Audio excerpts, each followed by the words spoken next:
Okay, thank you. We're dying.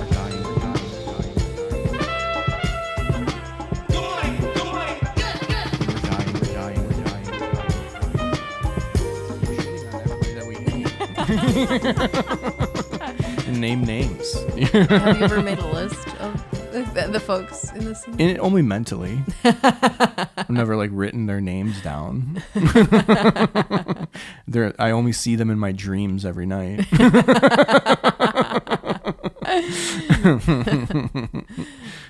I read of this one therapy exercise where you, when things or people bother you, you just write them down and then you light it on fire, the piece of paper. But I could see how that would be ominous if you accidentally dropped it and somebody just saw a half-burnt piece of paper.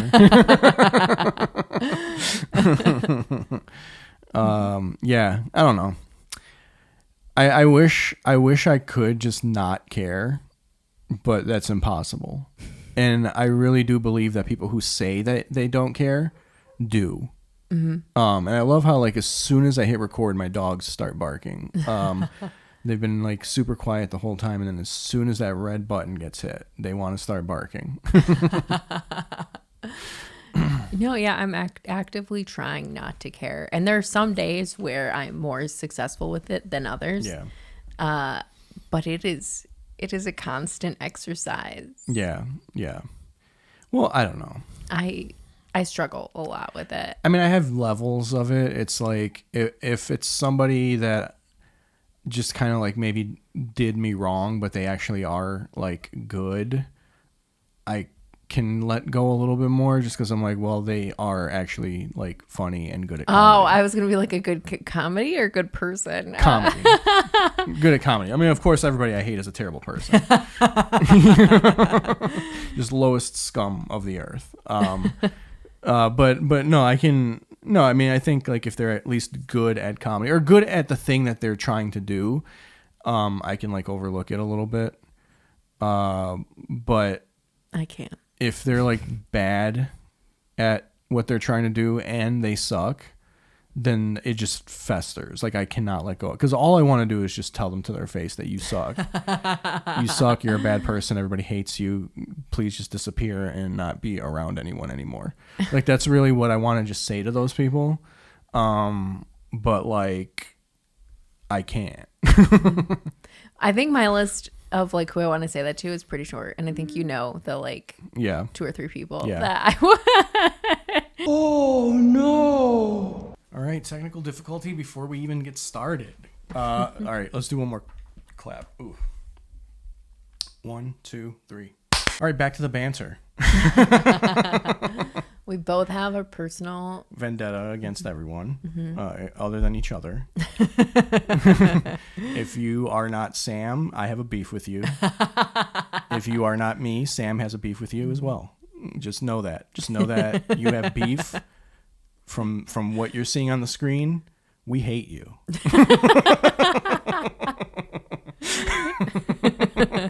Nothing but hatred on the screen right now. All right. We should just start the show on that note. Yay! Welcome to Good Morning, We're Dying. Yes, welcome back. I am Alex. I'm Sam Rager. I always hate doing intros like that because it just feels weird. Yeah. But with the video element, it just feels different. It feels like you have to do that. Mm-hmm. When you're just doing audio, I feel like it kind of does make more sense to just start talking and then at some point just start the record. You know what I mean? Yeah, they have a title right there. Whereas if this is on social media with the video, they have to look in the corner. And yeah. Well, and also there's the visual element of it, and it's gonna be weird if you're just already in a full-blown conversation and the episode just starts.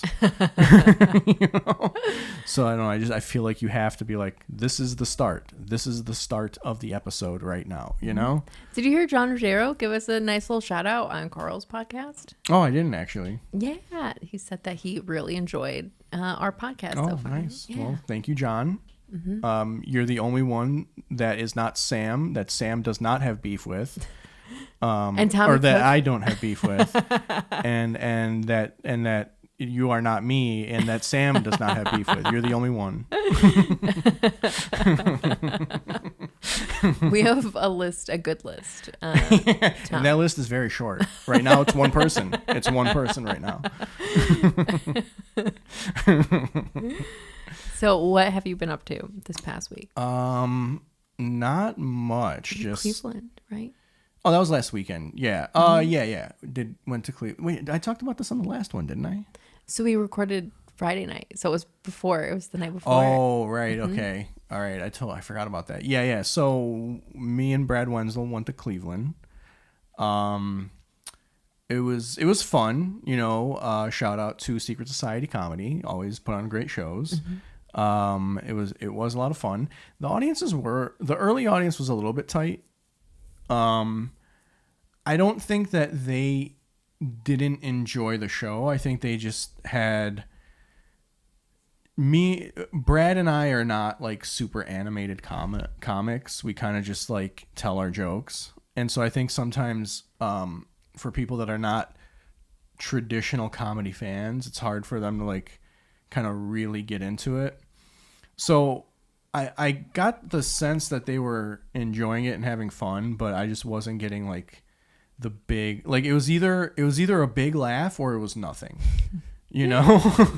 like there was no like you didn't get those like little rolling laughs that you need to like keep your rhythm going. It was like you'd get a big laugh, you'd have to pause for a second so that everybody can calm down again, and then you would start going, but then like your next joke wouldn't get a laugh, and then it would kind of throw you off, and then you'd have to keep going. But by the time you got to like the big punchline at the end of the bit, you would get a big laugh again. Oh. So it was like really weird. Like you wouldn't like I said, it was missing those like little kind of like rolling laughs leading up to the big punchline. But it was still fun, like despite that, because like the people clearly were still having fun, so like that made it a good thing. And if again, like I think if I was like more of an animated comic, like if I was like kind of louder and emphasizing stuff, I think they probably would have been like giving us those like smaller kind of rolling laughs. But it's just kind of like something I have to deal with as a kind of lower energy comic, you know? And you're being authentic to yourself. You're not like trying to be right. Because if I tried to do that, you would be able to tell that that's not who I am. And then the big laugh wouldn't come because you wouldn't be connecting with me. So I don't know. I've learned to be more comfortable with, that situation because, it still gives me the laugh at the end that I want, even though I'm not getting the like smaller ones leading up to it. Where there's situations where I've tried to be what they wanted me to be, and then I don't get the big laugh at the end. Yeah. Yeah, I feel like some folks don't understand that aspect either, and then they like still try to give advice like, "Oh, have you tried doing that?" Oh, no, stop it. Oh, I've been doing it for 10 years. No, I've never tried that. What? Wow, it never even occurred to me to try to be louder. What, fuck the stool? No way. How could I have missed that all these years?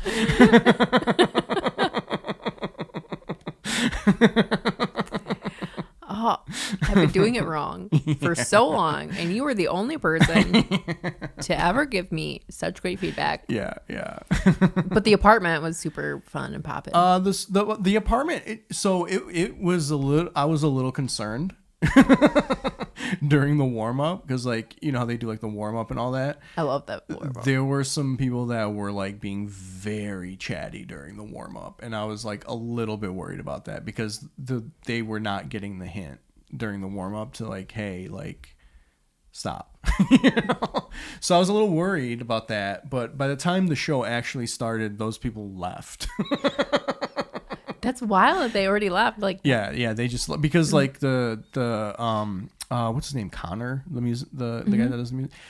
Connor was just like, he was like trying to win them over at first, like he was trying to be like, funny and charming and all that stuff, but they literally were just being assholes. Like they just kept talking shit about him What? And like just interrupting everything that he was trying to do. He's delightful. I might want to like. That's what I'm saying. He's like one of the nicest people, and these people were just like interrupting everything he was trying to do, just being very rude.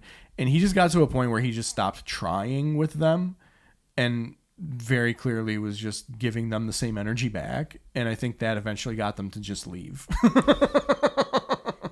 Which I was fine with. I was like, that's cool. Get them out of here. Because they clearly don't want to really be here for the show. They want to be a part of the show. They don't want to be here for the show. Yeah. You know? That's spot on. Yeah. They like see some kind of podcast or right. show where that's... Yeah, well, they see Matt Rife and they think that that's stand-up comedy. You know, which, like, you know, hey... He's been able to carve a career for himself. Obviously, he's light years more successful than I am. Both of us. But what he does is different from what I do. You know, I don't do the same thing that he does, and that's not. You know, I'm not like saying that it's bad. I'm just saying we do different things. If what you're looking for is Matt Rife, I'm not the comedian that you want to come see, because I don't do that. Yeah, last time I was there,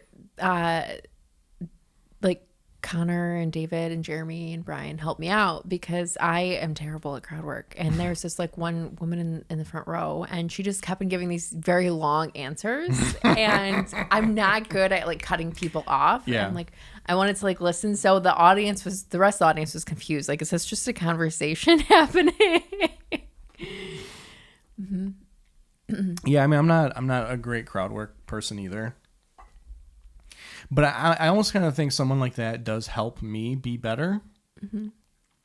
Because if someone is like just dominating the show like that, chances are everyone else in the room hates that person. So you don't even have to be funny. You just have to be rude to them, and that's going to get everybody on your side. I felt so bad. I mean, everyone else was being rude to her and like doing the and then like saying names about her like under their breath, during. And I was like, I felt so guilty because you could tell her partner was like really embarrassed. Yeah. And you could tell she still wanted to engage, but like was also her feelings were being hurt by people not liking her. And I was like, well, I want everyone to have it was me wanting to not hurt anyone's feelings. Yeah. So yeah. If somebody had attacked her, you would have like murdered and had everyone like eating out of your hand. But like I felt so bad. Yeah.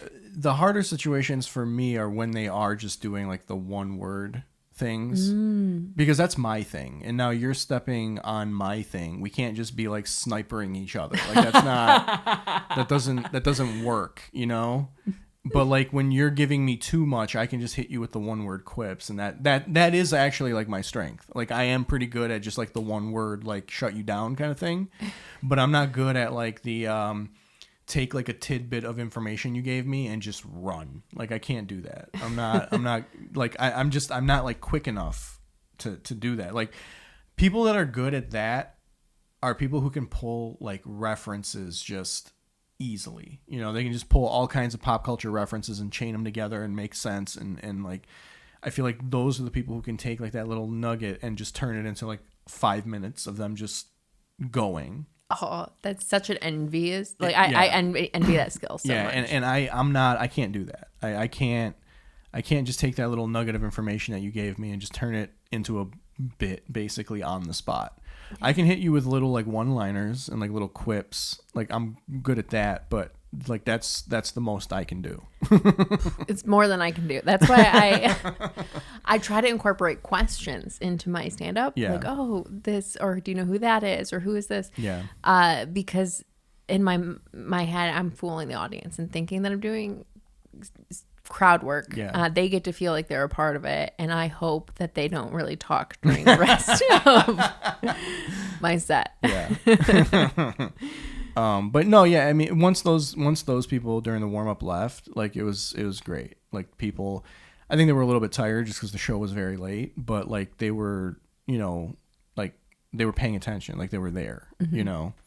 Also, it was the same night that the Guardians lost to the Yankees. and got eliminated from the playoffs. So I think that maybe like kind of dampened the mood a little bit in Cleveland. Oh yeah, absolutely. They were so close. Yeah. How late did you get back? I got home at, I think like 5. What? Or like 5:30 or something like that. Cause I had to drop Brad off. And then I had to get home from there. Oh wow. Did you have a show the next day? No, I was here the whole day. I was home the whole day. Were you able to sleep in?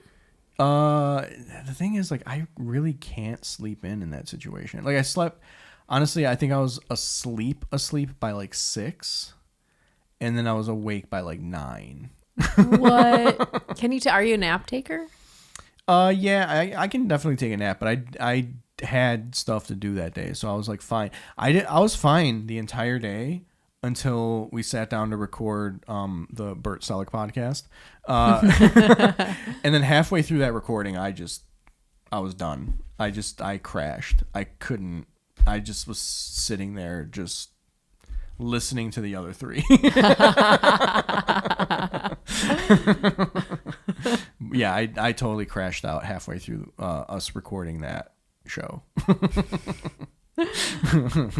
And then you had you went to Brett's recording on Saturday. Last night. Yes. Yeah, I went to Brett's special recording. Mm-hmm. His special for what is, I guess, titled right now Not Special. Might change by the time it actually comes out. But it was great. He crushed it. The audience was like so hot the entire night. I think he's got a really, really good special on his hands. Like when that comes out, it's going to be really great. He's so talented and such a unique perspective on things. Yeah. And I love when he's playful on stage. I was sort of surprised. I was kind of expecting him to do more than just stand up. Mm-hmm. Like I thought he was going to incorporate more kind of like, you know, like little, not like full blown sketches, but like little kind of weird things, like little just like non-conventional kind of stand up things. But it was just straight stand up the whole time. He just did stand up. That was it.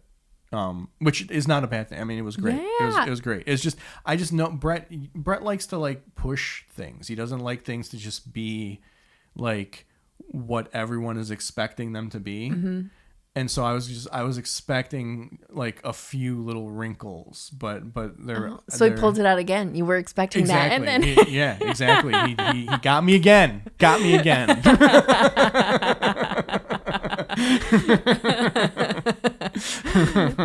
I showed up with my fly catcher, and I didn't even need it.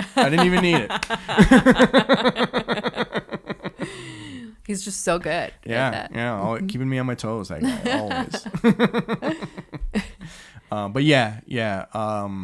Brett Mercer, Not Special. We will plug it again once it actually comes out because it's going to be really good. Yeah, I'm excited to see it. Yeah. Mm-hmm. How about you? What have you been up to? I did the half marathon. Right. Yeah. I finished it, which is more than I expect. I did stay up till midnight the night before eating Dunkaroos. And then were the Dunkaroos like a nervous thing, or like what was the Dunkaroo situation? It was more like they were there. Like they were there, and like a heavy sigh, and just like I'm gonna do this tomorrow. It is what it is. Going and kind of despondent, and I did faster than I should have done, but not as fast as like I hoped I could suddenly pull out in my mind. And then I had my class right after that where I had to do like half a semester's worth of work in one day, and my midterm. I got like a little nap in, and then I had to take the Greyhound to Chicago. And oh boy, the Greyhound adventures continue. So I'm sitting in the way back, and it was so hot on Sunday, and the air just was not working in the Greyhound. So the driver just went back and just shoved open the emergency hatch. And we drove with the flapping in the wind. It's like an airplane with a compromise in the fuselage. Like you're flying in the sky and it's like, oh, it's too hot in here.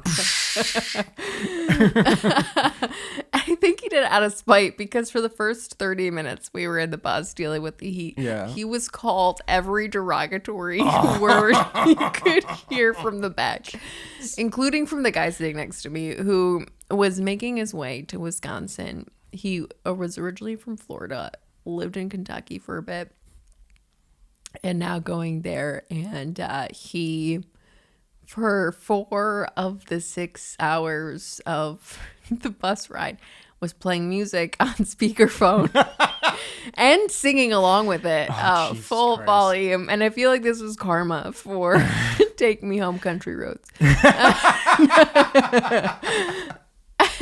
Hey, the energy you put out is the energy you get back, Sam. And then he takes this Ziploc bag from his book bag that has a yellow liquid in it. That's very liquidy. And I'm like, in my head, I'm like, well, he did say he's starting a new job. Maybe he needs to pass a test. But then I'm also upset that he's just keeping it in a Ziploc bag by my stuff too. And then he starts drinking from it. So I guess it's safe to say that it definitely was urine. He's like, this is my weed gummies. They all melted. I'm like, that does not have the consistency of melted gummy. And then he offers me to take a pull.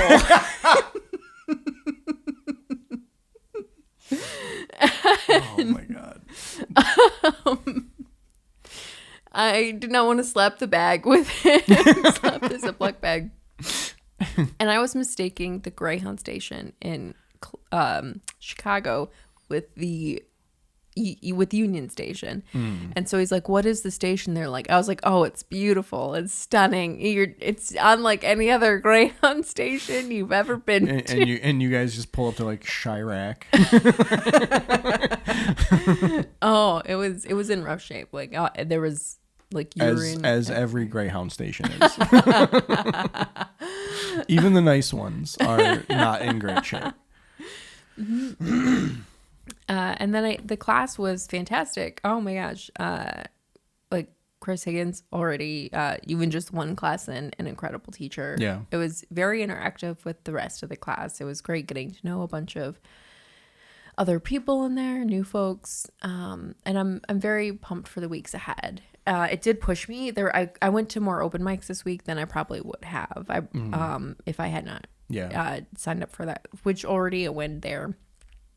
I did have a show last night, which is why I sadly couldn't make it to Brett's thing. But like, it was Brett's show is probably the only exception to shows happening on the same night as the Michigan State game and Halloween weekend, where I feel like this weekend and last weekend shows are probably more lightly attended. Yeah. It was. I mean, it was crazy. Like, despite the game, Brett's show was like, it was sold out. It was packed. Mm-hmm. Like, I mean, there was just standing room in the back. The show I did was not like that. My show got canceled. Yeah, I mean, that was like smart because and some of the people who were there, I mean, the headliner was like, oh yeah, with these weekends, I just kind of have to treat it like New Year's Eve weekend, where you're the only thing that's like people see is standing between them and drinking even harder. And then there was something a town over called Adult Parade Party. Okay. Where they all like wear super adult costumes, and like stand up wise, it's like hard to compete with the gimp suit. But they were eventually going to make their way over to where you were. Mm-hmm. Okay. Where were you? Saugatuck. Oh, okay. Mm-hmm. And the town was popping. Like it was. I love that town, and it's a really cool room. No, Saugatuck is fun. Yeah. There's like a lot going on there always, and there's a hotel in the town over called Douglas. Yeah, that's where the adult party was. I was gonna say the Dunes. That's like a gay kind of resort, and it's very gay. It is. I mean, like, I remember. So the best way when I was in New York a couple months ago. Actually, not a couple months ago. Last year. This was last year. I went to the New York Eagle, which is it's kind of like it's a bar that exists in every major town. The Eagle. It's like the Chicago Eagle, the New York Eagle, the San Francisco Eagle. Like, is it like a franchise, or does it just happen? I think it just happens. I don't think it's a franchise. I might be wrong. I don't really know much about it. I don't think it's a franchise. But again, I might be wrong about that. Whatever. It's a leather bar. It's like a leather gay bar, very much so, until like the kind of S&M kind of scene or whatever. I mean, it's not like crazy. There's not like people like beating the shit out of each other, but like, everybody's wearing leather. It's, very like pretty much nude. Everybody's like basically naked, and everybody's basically fucking wherever they want to fuck. So do you go like wearing what you're gonna wear there, or do you change there? So they have like, how they have coat check? They have like clothes check. So you wear what you're gonna wear under, and then when you get there, you check your clothes, and then you go into the bar. The thing is, though, 2 years ago when I went, there was a straight couple there, and I'm sure they were probably like, "Oh, let's go to a gay bar. That'll be fun." And that was probably the one that was closest to their house or whatever, or their apartment. And they didn't know anything about what the Eagle was, and so they went there and just saw a bunch of like burly, hairy, older gay dudes decked out in leather, fucking all around them.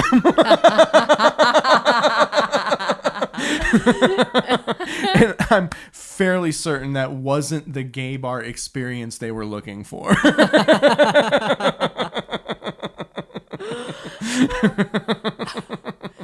But it was probably way more memorable. Oh, definitely way more memorable. They definitely have a story for, their friends. But I don't think that's what they were looking for.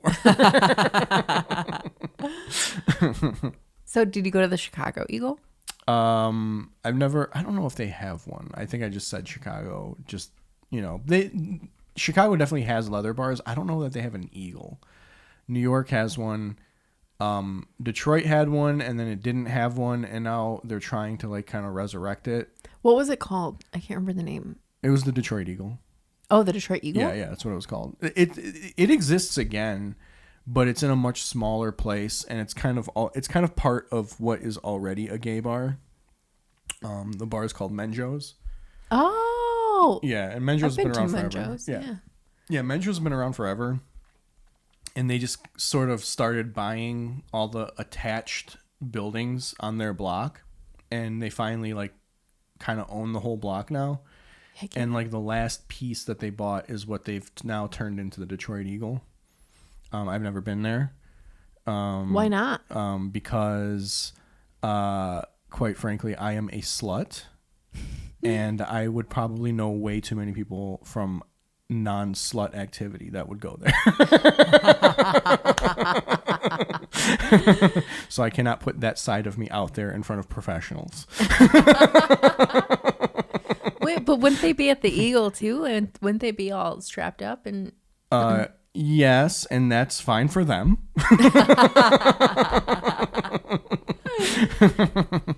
But I cannot do that. I cannot do that as a Christian.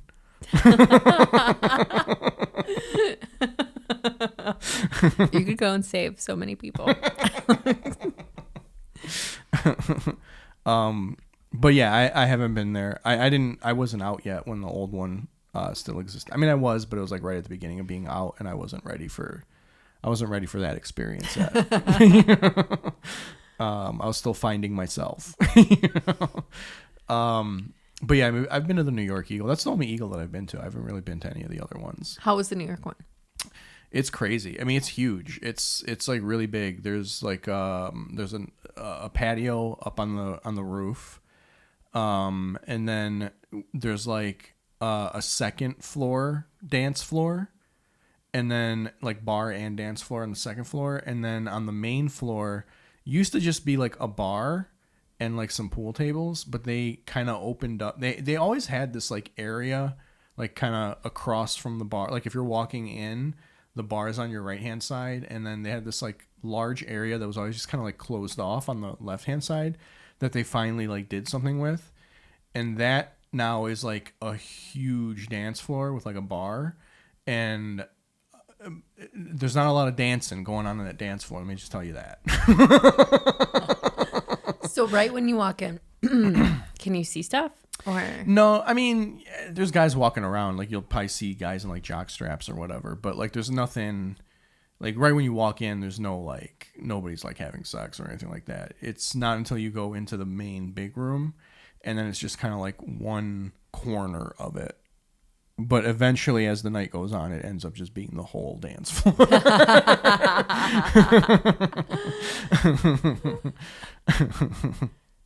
that is amazing.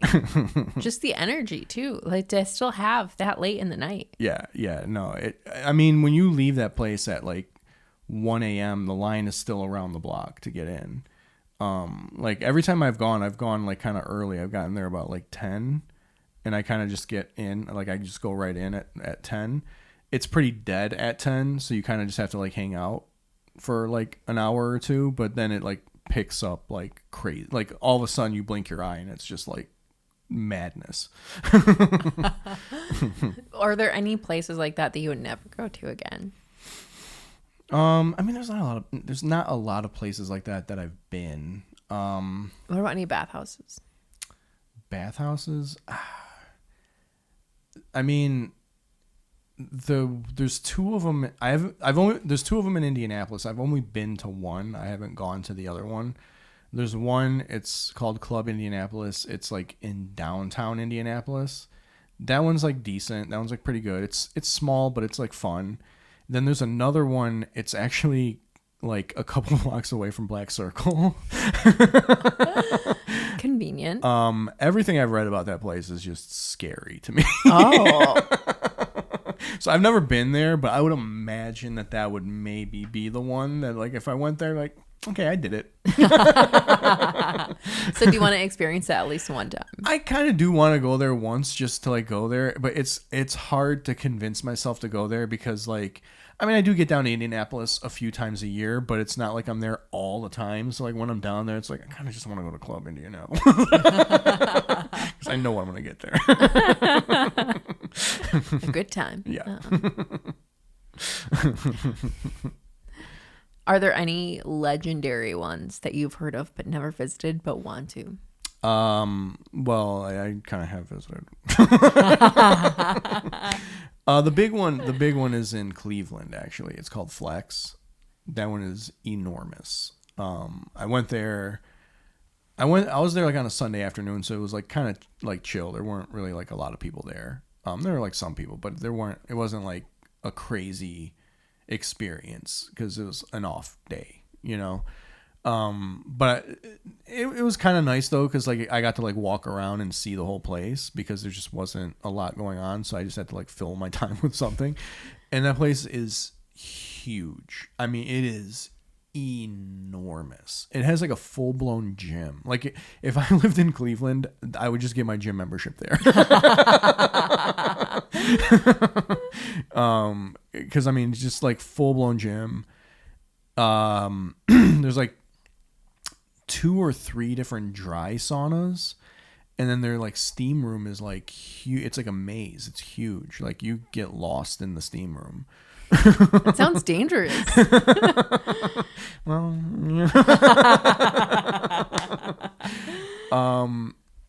yeah, so there's that, and then like their main floor is like pretty big, and there's like a lot of different things going on the main floor.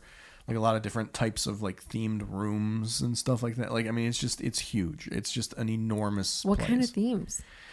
Like sex themes. Oh, you know? I was gonna be like Alice in Wonderland. No, like, there's like one room that's like big, giant, empty, dark, and there's just like a sling right in the middle of it. Oh. And then there's like another room where there's just like glory holes everywhere. For real? Yeah.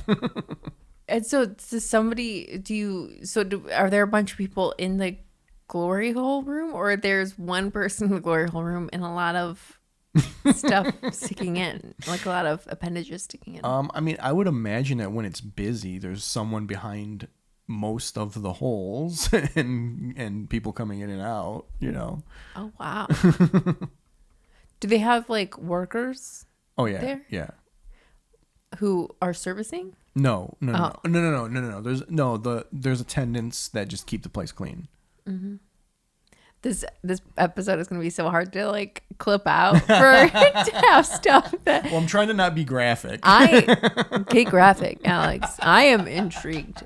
This is a whole new world. Well, if you want the graphic descriptions, listen to Bert Selleck, because I go into it on that one. But that one we are not trying to clip for YouTube, so I can go in on that one. Do you think that somebody could ever have a comedy show in a bathhouse? I don't think that's possible. I think the only thing you can do in a bathhouse is music, because no one's going to stop to listen. Where with music can enhance sex. Like a DJ doing a set in a bathhouse knows they're doing good when they don't see anyone. Because everyone's in their rooms doing what they're keeping time. Yeah. Yeah. But that's not going to work with comedy, because comedy does not enhance sex. And then us Maybe not not having for an you. audience is not going to be fun. So I don't think comedy can happen unless it's like a thing where it's just like, okay, boys, let's stop for an hour. Let's gather around. Drink some electrolytes. Yeah, if it's like that kind of situation, then it could probably work, because I think people who go there would like actually enjoy comedy, but people going there are not trying to listen to comedy. I know that some people have done shows at like nudist colonies and stuff like that. Yeah. Have you done? No, I've never done that. I would do that though. Would you do it clothes on? No, I would do it nude. Yeah, I'm not afraid of being naked. I don't want to like impose my nudity on other people, but like if it's like cool, I don't have a problem with it. I'm so self-conscious. I would for sure. Well, I mean, that's also another thing. Like, I'm very into the bear community, and so I don't have a problem with, like, I prefer people that are not perfect.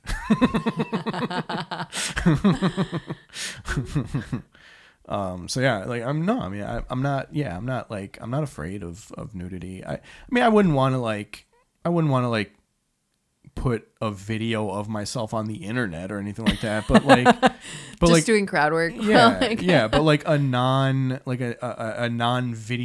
just like this is like a closed event, not clothed event, but closed event.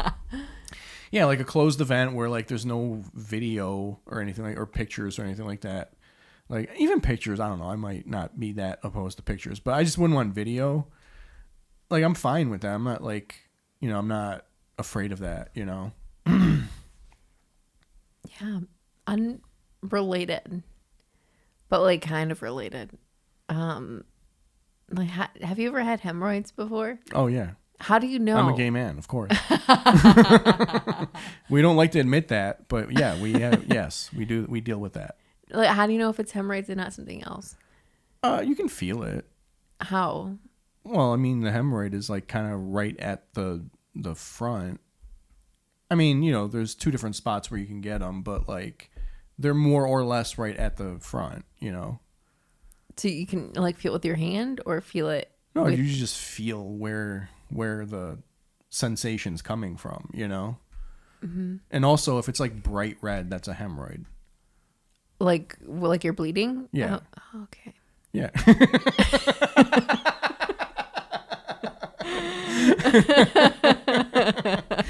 Let me just put it this way: 9 times out of 10, it's a hemorrhoid. I'm not saying take it lightly. Like if you're bleeding back there, go to your doctor. But 9 times out of 10, it's a hemorrhoid. So like, do I need a hand mirror to self-diagnose? Or... I wouldn't self-diagnose. I would go to a doctor and make sure that it's fine. I just wouldn't freak out about it.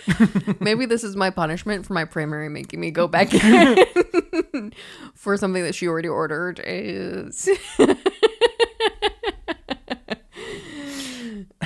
BT dubs, doctor. I have something that you need to look at. Oh, my reflexes are good. Cool. Hey, I got this other thing.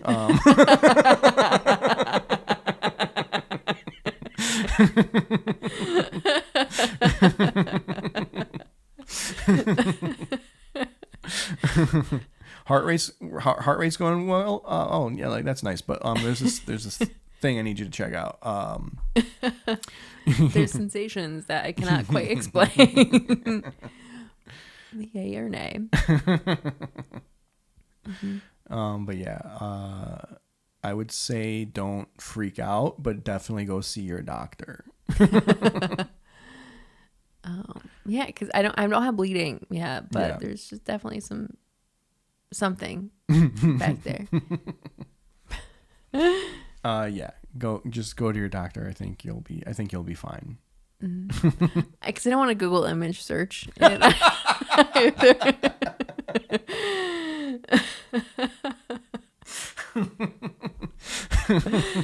I legit was just in the shower and be like, I'll ask Alex about that.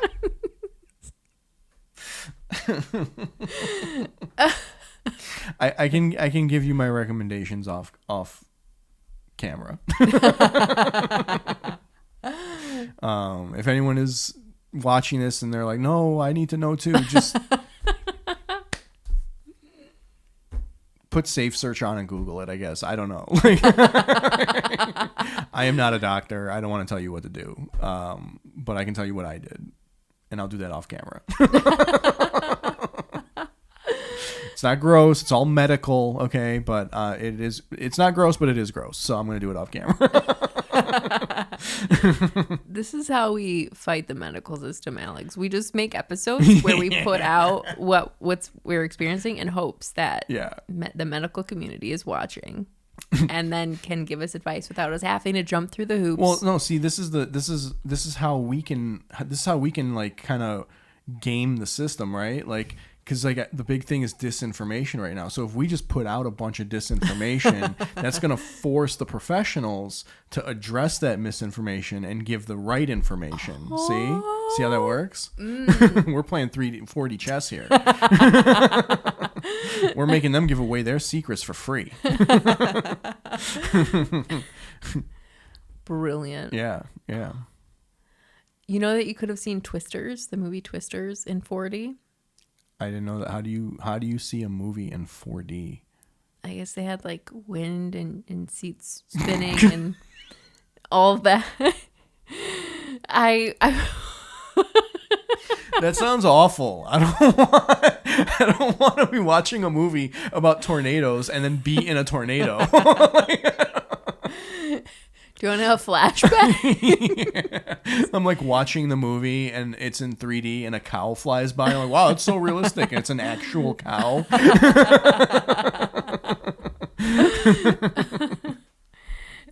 When I was so tired in Chicago this week and I just wanted to find some place to sleep where I wouldn't get in trouble for loitering.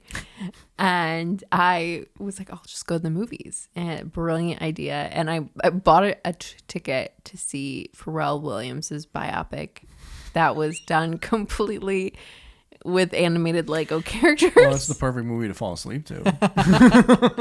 And the sound was so like loud and surround, and it like frightened me in that, oh my gosh, did I buy a ticket? Because I know that they had 4D movies there, which is how I'm able to share this information. And I'm like, did I buy a 4D ticket to this movie? How would they make it's animated Legos? How would this be 4D?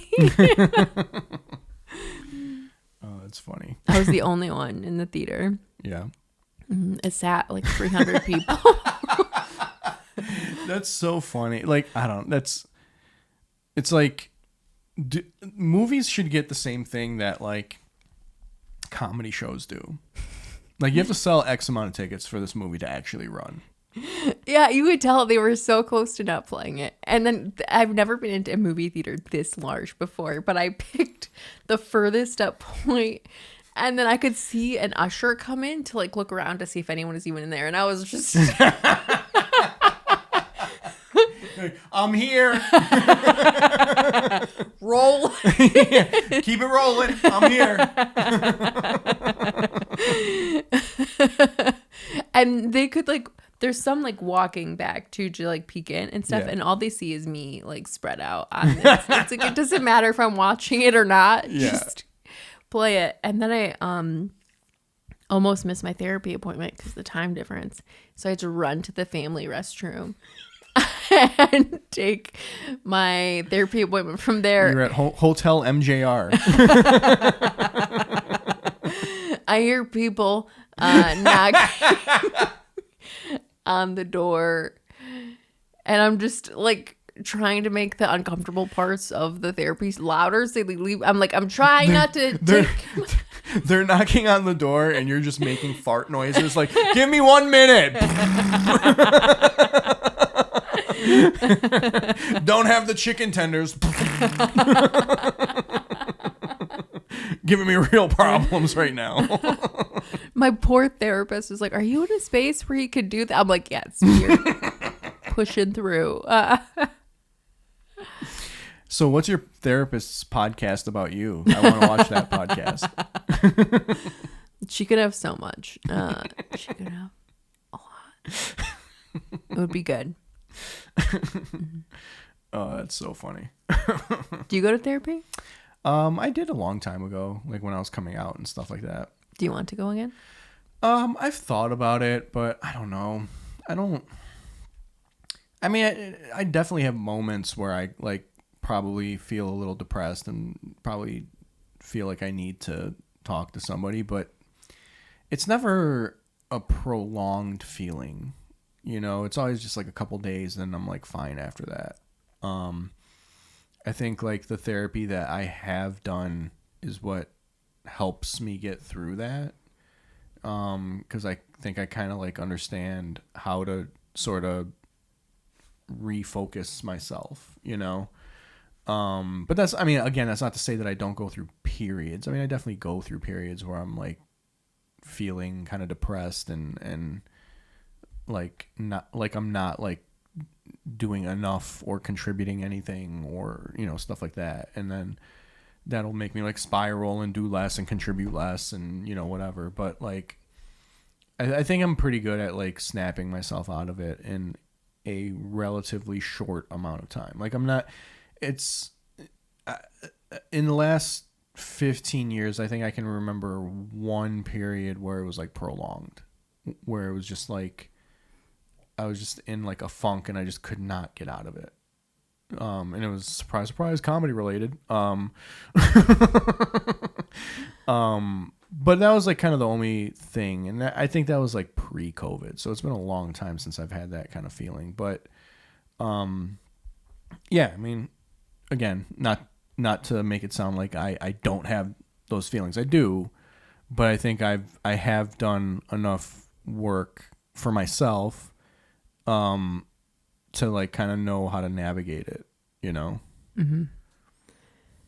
Would you prefer, if you ever did it again, in person or virtual? In person. I don't like doing things like that virtual. Like I don't even like doing this virtual.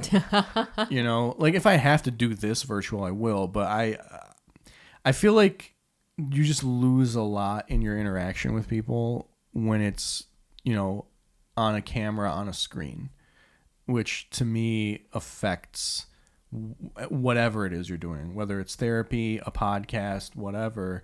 I think just the quality of the interaction is greatly reduced when you're doing it like remote. Some people can do it. Some people can do it. There's lots of podcasts that are very successful and that are very entertaining and very good that are like exclusively remote. I can't do that. I end up losing quite a bit when I try to do it remote. We used to do Truth pretty much remote towards the end. Like the last, I'd say a year and a half probably that we did it was almost exclusively remote. But that was different because that wasn't like a continuous conversation like what we're doing. That was like let's say a funny thing. Okay, let's kind of like stop for a second, figure out where we're going. All right, now like let's go in this direction. And we did a lot of like editing and cutting with that. So that was different. But when you're having like an interaction and a conversation with someone, I just remote, I hate it. I feel like you lose so much. Yeah. I definitely enjoy it more in person. Yeah. But the next couple weeks will probably be in random bathroom stalls. You and me both. Mine just might have little holes in the wall.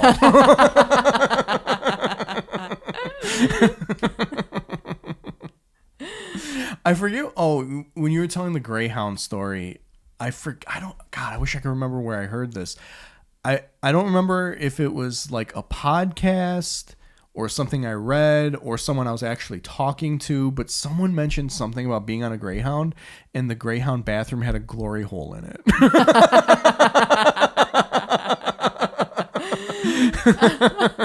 But I don't remember where it was. I don't remember if it was a conversation that I was actually having with someone or if I saw it or heard it like on a podcast or if I read something. I don't remember where it was, but I remember distinctly a story that I consumed in some way about a Greyhound bus with a bathroom with a glory hole. Yeah, because it'd be so easy. There are the seats that go right there. Yeah. It's so funny. Do you think anyone ever encounters a glory hole that they're too girthy for? Oh, of course. Actually, I think so. I mean, I think that probably happens, but I think the bigger problem is too deep. Like the wall is too deep? The wall is too thick. And like you have to have like a record breaking penis to get through. Yeah. I think that's more of the issue. Also another okay, I should like take this to the sharks. But like we need to start thinking about ergonomics with these glory holes, right? Because like for someone who's got a little bit of a belly, it's hard to stand flush to the wall. Which means I got to do a lot of like bending backwards, which is a very awkward position to be in for any extended period of time. Can we get some like hand grips at the top or something? Like something to hold on to. Just give me something to hold on to. Yeah. This is going to be, hello, sharks. Do you ever hate standing at a glory hole? How about the ergonomic mats too for people Yeah, who like stand let's at get some work? like cushions, you know, good for the back, good for the hips.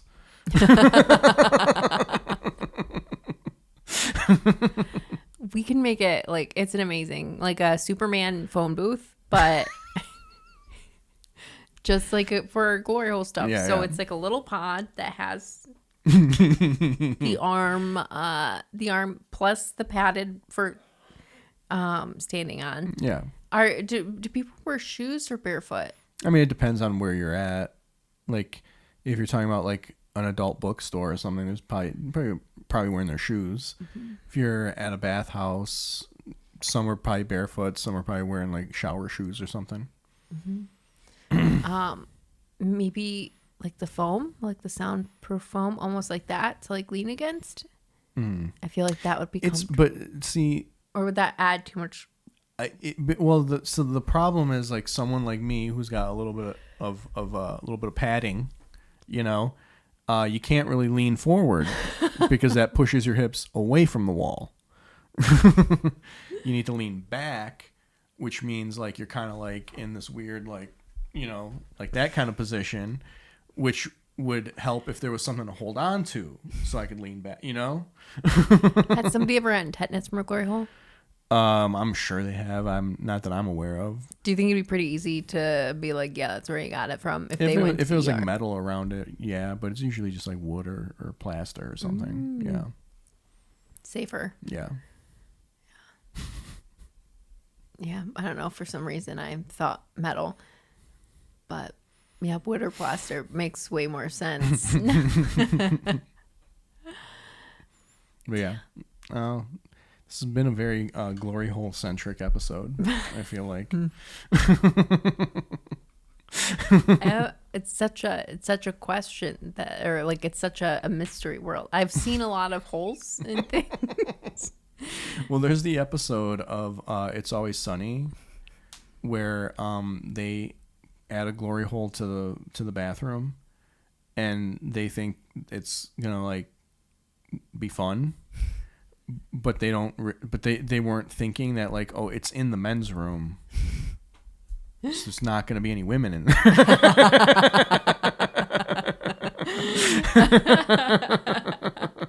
So they start freaking out when they get to that realization.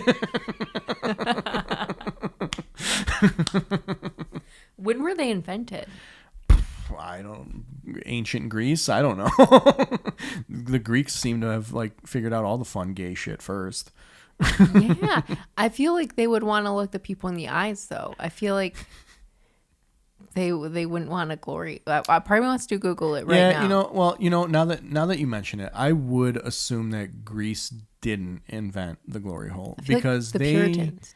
Probably. I would think it was somewhere around Europe because like medieval Europe. Because like I feel like the Greeks were pretty open about being gay, so like they wouldn't need like secret passageways. They probably just did it out in the open. Like who cares, you know? Where I feel like yes, medieval Europe is probably where like the glory hole was invented. Like probably the English. I would say the English probably invented the glory hole. It seems like a very English invention. Yeah, definitely the whole keep calm and carry on. Yeah, the whole like let's just act like nothing happened. Like I have needs, but like let's pretend it didn't happen, kind of thing, you know. Yeah, I wonder what other things that they invented in that vein. I would imagine most like underground gay sex stuff probably started in those medieval times. At least the seeds for it started. Like obviously, you know, cruising a Home Depot bathroom didn't happen in medieval times, but like I think like the concept probably comes out of that era. What's cruising a Home Depot bathroom? Just going to a Home Depot bathroom and hoping there's another guy there with the same intentions, and you just quickly before somebody else comes in take care of each other. Please tell me that Home Depot was the homophobic one too. I'm sure it's Home Depot. Because that would be fantastic. Yeah. I mean, I'm sure it is. It's Home Depot. Like, how could it not be? That's definitely like a way to stick it to them.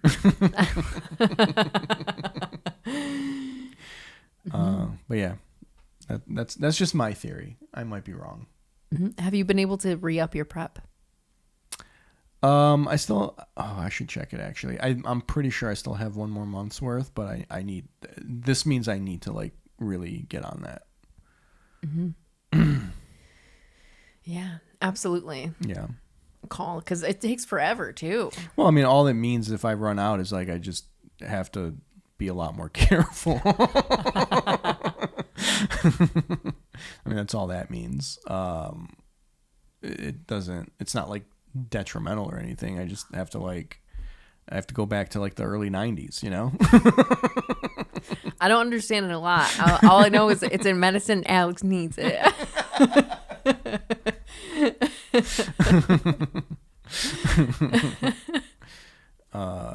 Yeah. Do you have any plans this coming week that you're super pumped about? Brad and I are going to Traverse City on Saturday. Is it kamikaze comedy or a different? Yeah. I guess like because Matthew Zarulli was the one that started Kamikaze. Him and Ben Franks Or Ben Max. Ben Max, yes, started the And whole Jeremy West, yeah. Yeah. They started the whole Kamikaze thing, but they slowly all started kind of like backing out, and then Matt ran it by himself for a while, but now Matt also has stepped down. But I feel like the scene kind of just kept it going.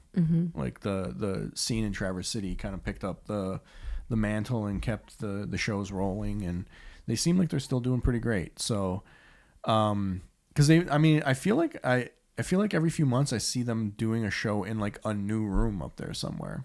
Yeah. And this one is happening in a record shop that I, off the top of my head, cannot remember the name of. I'll look it up before when you're doing your plugs. I'll look it up so I can get it out there. But yeah, we're doing 2 shows in a record shop on Saturday.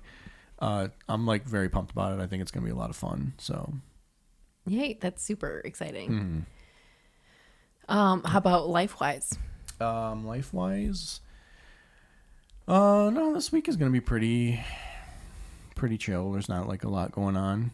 After the after the squirrel incident a few weekends ago, I'm happy to just like be normal for a little bit. Have you fully recovered from? We have finally fully recovered. Our laundry room was in complete disarray until maybe 2 or 3 days ago.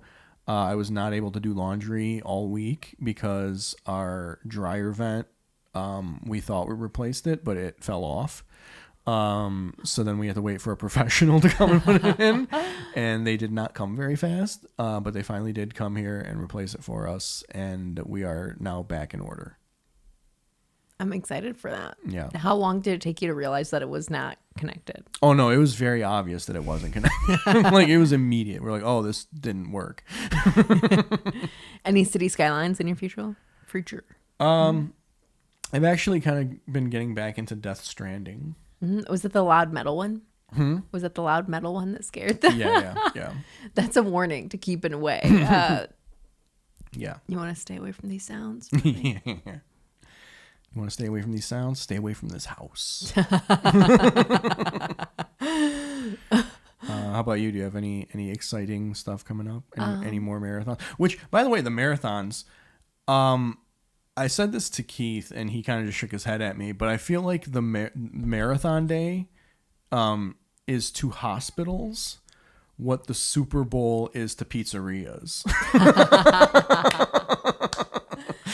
Yay. So many people like. I feel like I heard 3 stories about people having heart attacks at the marathon. Yeah, more than that. It was wild, and I feel so bad for their family.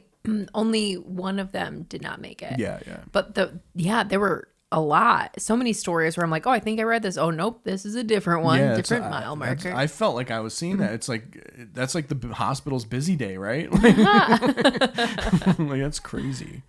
Yeah, they had like border to like getting people to like open up their hoodies and like show them stuff. I'm so glad I wore minimal amounts of things.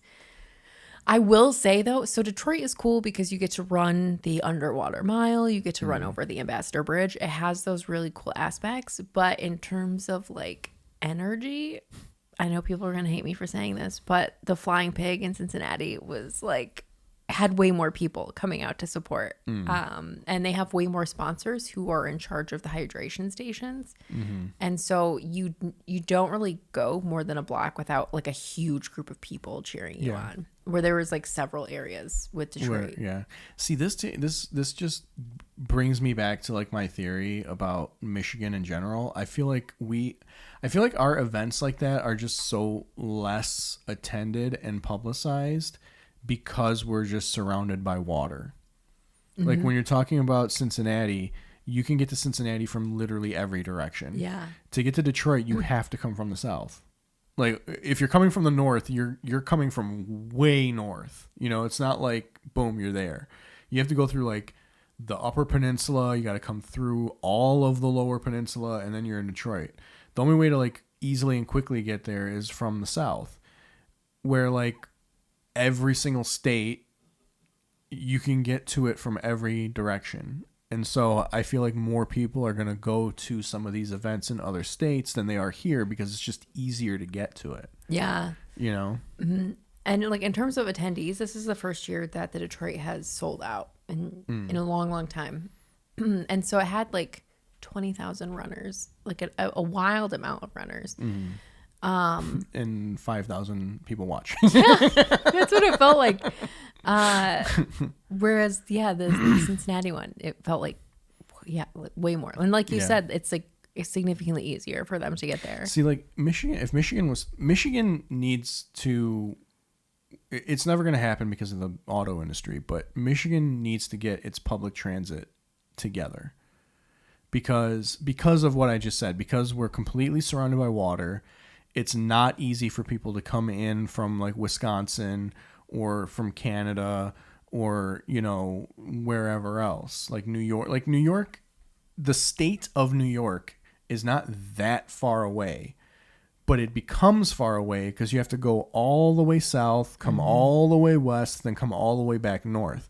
If you just go in a straight line, the state of New York isn't really that bad of a drive. Yeah. But because of that, it becomes an issue. And if Michigan just made it easier from the shorelines to get to wherever you need to get on like a train or something like that, I feel like there would be more people coming here. Yeah. And the Flying Pig Marathon, like the city is so supportive of it. And I don't know how supportive the city of Detroit is of the Free Press Marathon. And with all of the sponsorships that they got too, they were able to offer both spectators and participants free parking. And they had designated spots like where it was like a lot. You had the like there were these big old areas where you could go park. And even in the areas that weren't free, it was a very reasonable price. Whereas the city of Detroit is so segmented with the parking, and there were places that were charging $30 or $40. And the way the route was set up in Detroit too, it was blocking off people. So it would be such a hassle for spectators to come and try to get to some of these spots. Because they closed off so many roads. They didn't make it accessible. But yeah, I mean, I don't know. Just imagine like bullet trains running from like Traverse City, from Muskegon, from Kalamazoo. Imagine bullet trains starting in those cities along the West Coast, shooting all the way over to like Port Huron, you know, obviously Detroit, maybe some of the other suburbs along the water, and like vice versa. Like you could just get to that part and then within like 45 minutes be on the other side of the state. I would adore that. Yeah. And the state of Michigan did a survey with people who live outside of the state to be like, what's the biggest thing that's dissuading you from moving to Michigan? And public transit. Yeah. Across the board. So the state did put more funding towards that, but we'll be super old by the time it comes. The big three will always shoot that down though. Like I feel like the only reason they weren't vehemently against the Q line is because it's such a bullshit form of public transit that it would never compete with just having a car. Well, I mean, they're shooting themselves in their foot in terms of how much sway and power they have with the amount of layoffs and temper tantrums they've thrown so far. That thankfully I feel like their pull is a lot smaller. We might be screwed over in the Metro Detroit area, but I feel like the rest of the state, I mean, that's part of the reason I think Grand Rapids public transit is so much better than they don't have the specter of the big three looming over them like we do. All right. Show wise, I have Farber's in Adrian, Michigan. You got to get that one right. Yes. Because one other person that's on our not enemy list is Tommy Cook. Thank you, Tommy. It's Tommy and John. They're the only two. You're the only two that this show does not have beef with. Literally every other person we have beef. So that's on Saturday. It's the first Saturday of the month. And then I also have Irish Tavern in Waterford with Billy and Berta Chapman. Nice. All right. That's on November 1st. I think I can do this without interrupting the recording. I think I did it last time and it didn't mess anything up. So I can look at my dates here, and I'm going to just like keep kind of talking until I get it pulled up so that it's not just radio silence. Are you going to buy any records at the record store when you go? I think I might. I've been I'm kind of like getting back into the whole record shopping thing. This is not working. Oh, that's because I'm in airplane mode because I'm connected to my camera right now. Okay. Do you want me to look it up? Have you posted them on? They're not posted anywhere. They're in my Google Drive and on my oh, you know what? I might be able to pull it up on my calendar. Let me take a look. I was going to be like, how are people going to know how to see you? And then if somebody looked up my website, I would look very unambitious. There we are. Eugene's Record Shop with Brad Wenzel. I know that there's an 8:00 show. I'm pretty sure there's a second show. Pretty sure it's at like 10:30. But yeah, Eugene's Record Shop in Traverse City. It's going to be a fun time. Brad is very funny. I can be at times. So all the time. Hopefully it's a good day for me, and I'm funny as well. Otherwise, you can always lean on Brad, and Brad will definitely be funny. You're being very humble and modest. Alex is hilarious, and you're going to piss yourself. Yeah. Please don't, because that might make them angry at the record shop. But yeah, anything else?